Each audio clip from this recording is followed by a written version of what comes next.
వాళ్ళు పద్యాలు చెప్తారు, వినండి. చాలా చక్కగా చెప్తారు, రాగం తీసి ప్రయత్నం చేస్తున్నారు. వాళ్ళు ఏమైనా తప్పులు చెప్తే కూడా క్షమించండి. అయితే మొదలైతే పెడతాము. లేమా, పద్యం చెప్పు. ఏ పద్యం ఇది?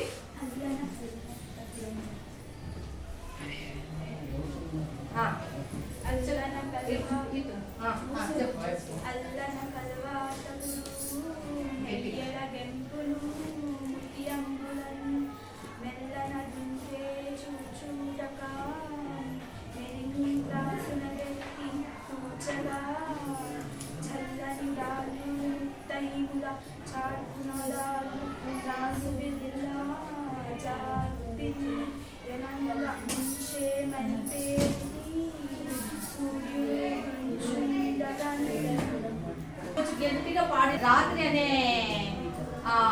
త్రాసు కదా, దానిలో నక్షత్రాలను, చంద్రుని ఒక్కొక్క నక్షత్రాలను అనే ముత్యాలని ఒక త్రాస్ లో వేసి తూచే టైంలో ఆ ముత్యాలు ఎగిరి ఆకాశం అంతా విస్తరించాయి అనేసి పద్యం యొక్క భావము.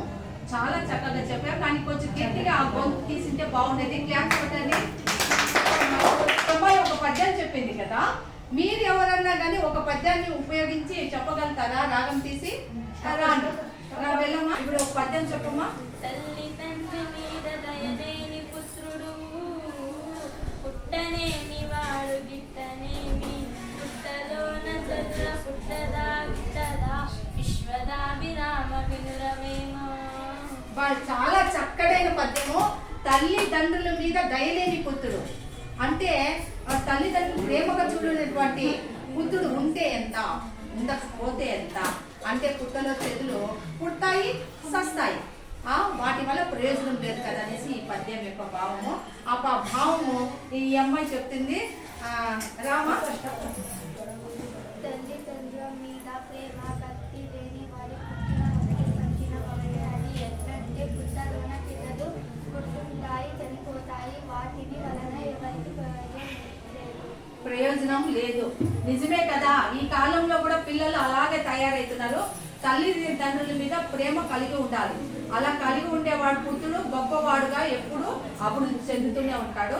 లేకపోతే పనికి మాల పిల్లోళ్ళలాగా పెరిగితే మాత్రము వాడు పుట్టినా ఒకటే, సచ్చినా ఒకటే అని ఈ పద్యం యొక్క భావము. చాలా క్లాస్ కొట్టండి మా. మరి ఈ అమ్మాయి చెప్పింది కదా, అబ్బాయిలో ఎవరైనా ఒక పద్యం చెప్పడానికి సిద్ధంగా ఉన్నారా? తనీష్ వస్తున్నాడు. తెలుగుదనము వంటి యదనము లేదు, తెలుగు కవుల వంటి ధనులు లేరు,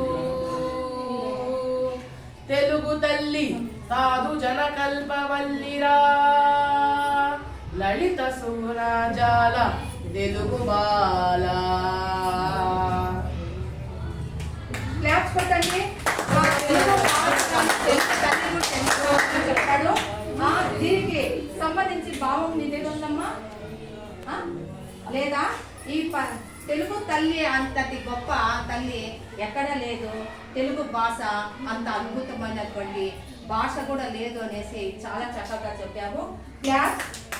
మరి ఇంకెవరైనా వస్తారా పద్యం చెప్పడానికి? రామా, భవిష్య వస్తున్నాడు, చూద్దాం ఏం చెప్తారు.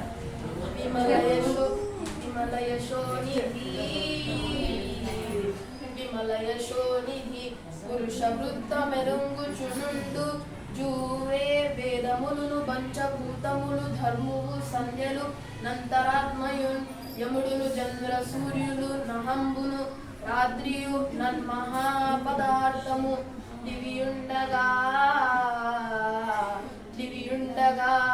నరుడు దక్కుననేర్చునే తంతు రుచిలన్. చాలా చక్కగా చెప్పాడు. ఈ పద్యము ఎలా అంటే, ఎవరైనా తప్పు చేస్తే ఆ తప్పుని ఎవరు చూడలేదు అని తప్పు చేసినా గానీ పంచభూతాలు అనేవి చూస్తూనే ఉంటాయి, రాత్రి పగలు కూడా చూస్తుంటాయి అనేసి ఈ పద్యం యొక్క భావము. ఈ భావం నీకు వచ్చినమ్మా? చెప్పు, భావం కూడా చెప్పు. నిర్మలమైన కీర్తికి నిధి వంటి వాడ దుష్యంత మహారాజా, వేదాలు పంచభూతాలు ధర్మం ఉదయం సాయం అనే సంధ్యా సమయాలు, ఉదయం యముడు చంద్రుడు సూర్యుడు పగలు రాత్రి అనే మహాపదార్థాలు ఉండగా మానవ మేధావుల ప్రవర్తనను ఎప్పుడు గమనిస్తూనే ఉంటాయి సుమా. సుమా ఎప్పుడన్నా కానీ తప్పు చేయకూడదు. తప్పు చేస్తూ ఉంటే మాత్రానికి ఎవరు చూడలేదులే మా తప్పునని మాత్రం ఎప్పుడు అనుకోకండి. పంచభూతాలు చూస్తుంటాయి, ఆకాశం, చంద్రుడు, భూమి, అన్ని ప్రతి ఒక్కటి మనల్ని గమనిస్తూనే ఉంటుంది. మన అంతరాత్మ కూడా మనల్ని హెచ్చరిస్తూనే ఉంటుంది. కాబట్టి ఎప్పుడు తప్పు చేయొద్దండి అనేది ఈ పద్యం యొక్క భావము. దుష్యంతునికి శకుంతలు చెప్పిన పద్యం ఇది. చాలా చక్కగా ఉంది. క్లాప్స్ కొట్టండి. ఇంకెవరైనా పద్యం చెప్పడానికి సిద్ధపడ్డారా?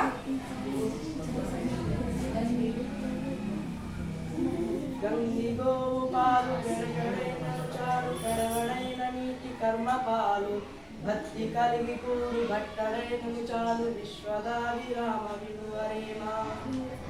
స్పష్టంగా చెప్పలేదు. గంగి గోవు పాలు గరిటెడైనను జాలు కడవడైన నేవి కర్మ పాలు భక్తి కలుగు కూడు పట్టడైనను చాలు విశ్వదాభిరామ వినురవేమా.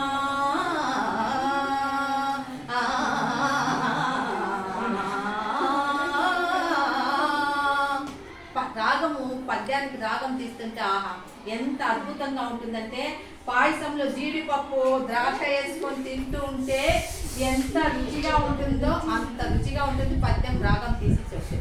ఇక్కడ గంగి గోవు పాలు ఒక కొంచెమైనా చాలు, అంతేగాని కర్మ అంటే గాడిద యొక్క పాలు కడవడు ఉంటే కూడా వేస్తే కదా. కాబట్టి భక్తి, దేవుడి మీద భక్తి కొంచెమైనా చాలు అనేసి ఈ పద్యం యొక్క భావము. కాబట్టి మీరు తప్పకుండా ఈ పద్యాన్ని చక్కగా నేర్చుకోండి, చెప్పండి. సరేనా? ఇంకేమన్నా చెప్పేవాళ్ళు ఉన్నారా? జాఫర్, నువ్వు చెప్పడానికి సిద్ధంగా ఉన్నావా లేదా? సరే, ఇంతటితో మా పద్యం యొక్క పద్య రవలి ఇంతటితో ముగిస్తున్నాము. మీకు నచ్చితే షేర్ చేయండి, లైక్ చేయండి, సబ్స్క్రైబ్ చేయండి.